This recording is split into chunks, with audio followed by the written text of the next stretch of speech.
Well, good afternoon, conference, and thank you for that welcome. Wow, how do you follow such an inspirational orator such as Nev? I'm going to stick mostly to practical matters today. First of all, I have to say that because I've just been uplifted from being the Yorkshire regional organiser to I'm going to be the national ground campaign organiser. They haven't actually got my contract sorted out yet. I haven't signed their official their data protection documents. And so I've been told I can't officially speak on behalf of Leave Means Leave here this afternoon, which in some ways is good because it frees me up to be able to give it both barrels on my own behalf as a Brexiteer. So I'll talk a little bit about where I've come from with my journey through to Brexit, to the EU referendum membership vote 2 years ago, and then just enlarge on a few themes, and then try and focus in onto how we can get quite single-minded and definite and practical about where we take the fight from here. I was an 11-year-old when the first referendum came round. My grandfather was alive, and he fought in both World Wars. He took a bullet in the shoulder in 1917 at Ypres, and he stayed in the TA between the wars and ended up as a major from having enlisted as a private. And he was an inspiration to me. I really looked up to him. And his attitude was, he was very distrustful of joining the EEC, and he's the reason I wore a rather ugly yellow badge with a sort of black no on it that had been put out by the far left side of the Labour Party at the time. My sister preferred the nice white one with the Union Jack dove on it, saying, you know, let's stay into Europe, that was coming out from the Tories. I think she just thought it looked a lot nicer than my badge.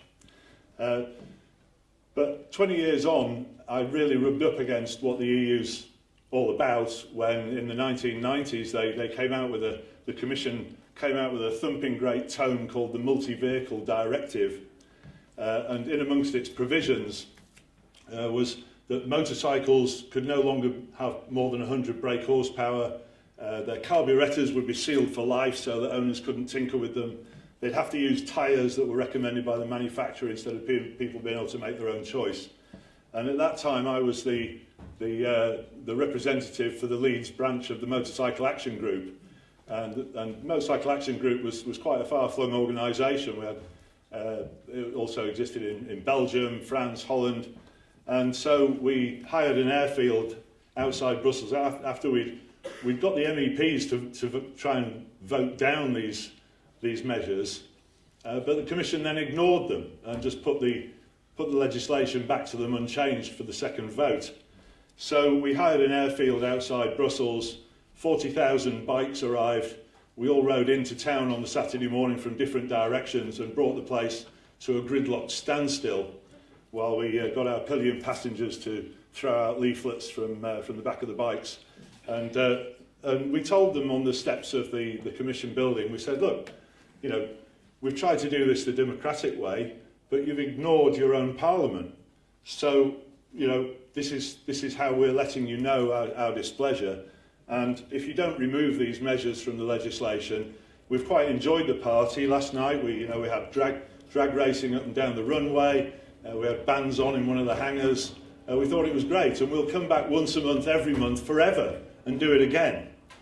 So the Commission, in fact, blinked, and they did remove those measures from the legislation. But ever since then, it's been death by 1,000 cuts for the motorcycle community from the EU Commission. There's been a noise reduction legislation here, and there's been extra measures, you know, that people have to go through extra hoops to get a licence to ride a motorbike there. Just measures one at a time rather than trying to lump them all in. They learned their lessons from that. And so we see how the creeping authoritarianism of the EU works, and they've learned from their errors. So eventually I'd had enough. I was invited to a conference in Lisbon on a sort of reconciliation debate between the climate skeptics and the CO2 promoters. And when I got home, I sent in all my receipts to be reimbursed for the airfare and so on, the hotel. And because I had one little ticket missing from the 4 flights that I'd had to use, they denied me the entire amount. And at that point I thought, right, I've really had enough now. I'm going to fight to get us out of the EU. And so I joined UKIP the following year and then became the Yorkshire ground campaign director for Grassroots Out, and then Vote Leave when they got the official designation back in 2016. And we got a great result in Yorkshire, 58-42. We won the vote.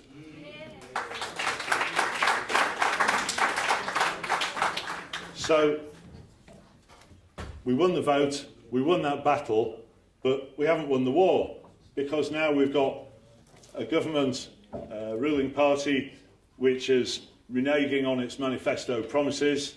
We've got an opposition party which is also reneging on its manifesto promises. So where next for democracy? You know, perhaps this coalition of small Brexit parties that's coming together here is going to be the answer for a lot of voters if we get them riled up enough about the way that they've been treated by the main parties. So, you know, I appreciate what Caroline Stevens was saying earlier on about the dangers of what's going to be introduced after we've left the European Union in whatever shape or form we do. But I think we actually need to separate off the issues and not throw up our hands in despair, because we need to focus on what we can do now. And as William Jaffrey alluded in his speech, we've got to actually move forward doing some practical measures to get the best Brexit we possibly can. And as he hit the nail on the head when he said the Achilles heel of the MPs is a real electoral threat. And as Gavin has been saying, you know, the DMV has had some good second places. It's coming through, and I wish it loads of success. And their first victory will be a great cause for celebration and a blow for democracy. We've got to focus then on practical matters, and the Leave Means Leave campaign that's just getting underway is starting off with a rally in Bolton in a week's time, another one in Birmingham the week after. And these kind of media attracting events are a good way to get the campaign noticed and underway. But you can fill in 100,000 names or more on a petition, and it gets ignored by government. You can have these headline events that get a bit of media attention and are ignored by government. What is really going to work is at the constituency level, getting people to contact their MPs, ask for a surgery to quiz them about their party's approach to Brexit. For instance, we had Emily Thornberry stood up yesterday and said that no matter what deal the government came back with from Brussels, the Labour Party would vote against it. So people might want to ask their local Labour MP, well, why is that? Why are you automatically discounting anything? Isn't this just playing party politics rather than looking after the best interests of the country? We've got to call our MPs to account. And if they refuse to hold these surgeries, we can name and shame them, which is a small victory. If they do hold the surgeries, then we can ask them some very searching questions and point out to them that, you know, if they're a Remain-leaning MP in a Leave voting constituency, you know, we can point out to them that people are actually really annoyed about this. They want the Brexit that they voted for, and if they can't get it from the party that their MP represents, or even from the other major party, they might just decide to vote for a coalition of smaller Brexit parties that are promising them the Brexit that they voted for. So I hope that we can work symbiotically between the Leave Means Leave campaign and your campaigning work through the DMV and the other small parties that are present here, so that we can work in parallel with your efforts at the ground force level, at the grassroots level, knocking on doors, telling people, giving people the message. During the referendum campaign, here in Barnsley, I came and did some door knocking, and it was great. It was mostly pushing on an open door. You know, there was a lot of support for the Leave vote here.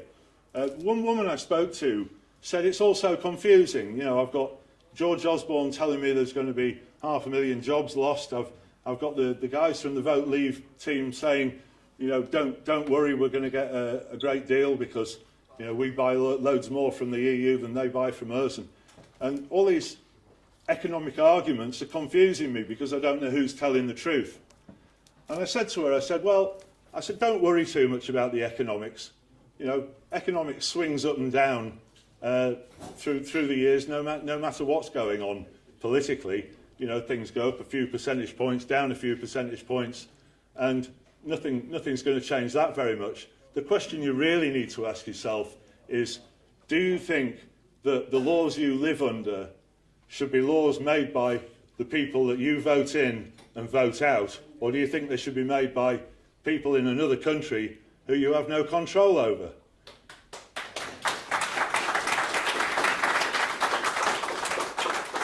And she said to me, brilliant, you've answered my question. Thank you very much. I know which way I'm voting now.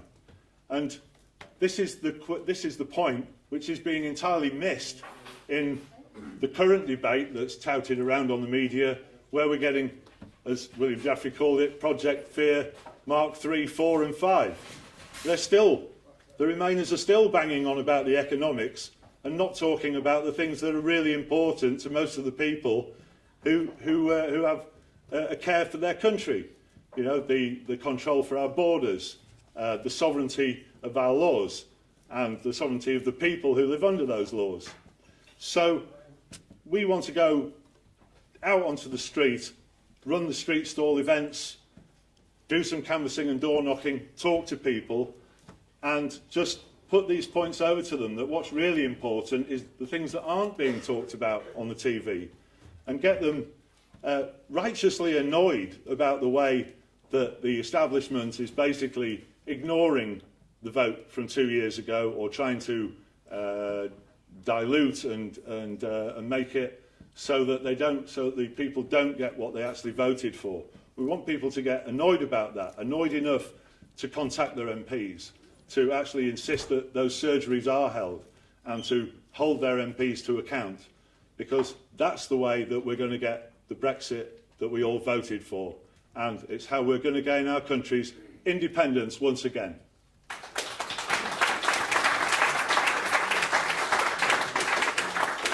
Now, I know it's been tough keeping to the schedule, so I'm not going to say any more. I just would like to, again, thank everybody who's come here today, and ask them that if they'd like to be, if they'd like to keep in touch with me, and so that I can keep in touch with you, please give me a card, a contact detail, a phone number, email address, anything you like, and I will, once I'm in position in a week's time, then I'll be able to contact you, and hopefully we can work together to get the future that we all want. Thank you very much indeed.